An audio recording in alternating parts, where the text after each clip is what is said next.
मैंने तो पहले भी शायद आपको बताया था ना कि मैं तो केवल एक यही विचार करके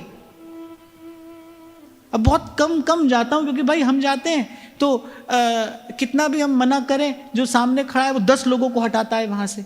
और मैं सोचता हूं, मैंने कहा भाई ये जिस व्यक्ति को हटाया गया, जाने ये कितनी दूर से चल के आया होगा। और भाई वृंदावन में ये तो भाव का देश है, कोई प्रभु से बात करता हो और हमारे आने के कारण किसी के भाव में विक्षेप हो, तो हमने क्या कमाया मंदिर में आकर।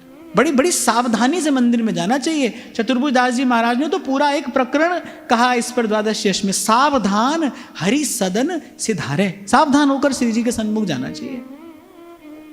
ये जो बात मैं आपको निवेदन कर रहा हूं, दर्शन की जो विधि इन संतों ने आपको मुझे बताई, आप सोचो इसके लिए तो बहुत बहुत अलग प्रकार का एक मन चाहिए।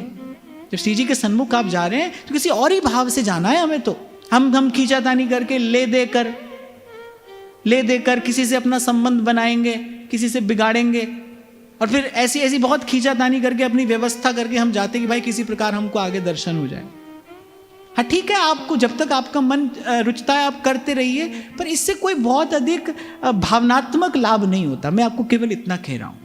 मैं तो कहता हूं ऐसे जाओ मंदिर में, कोई आपको पहचाने भी नहीं। जितनी जान पहचान आपकी बढ़ेगी ना, आप समझ लो आपका मार्ग उतना ही कठिन होता चला जाएगा।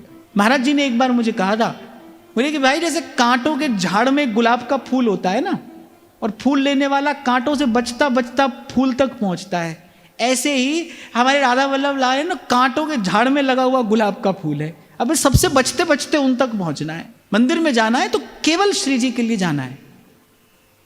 मैं क्षमा मांगते हुए कह रहा हूं, प्रसाद के डिब्बे के लिए भी नहीं जाना है भाई, केवल श्री जी के दर्शन के लिए जाना है। दर्शन ही प्रसाद है।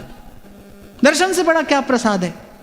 अरे राधा वल्लभ दर्शन दुर्लभ, दर्शन ही सबसे बड़ा प्रसाद है।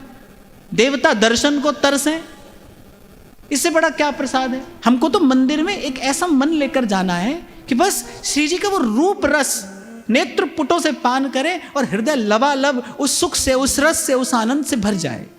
ना मैं देखूं और को और ना तोहे देखन दूं।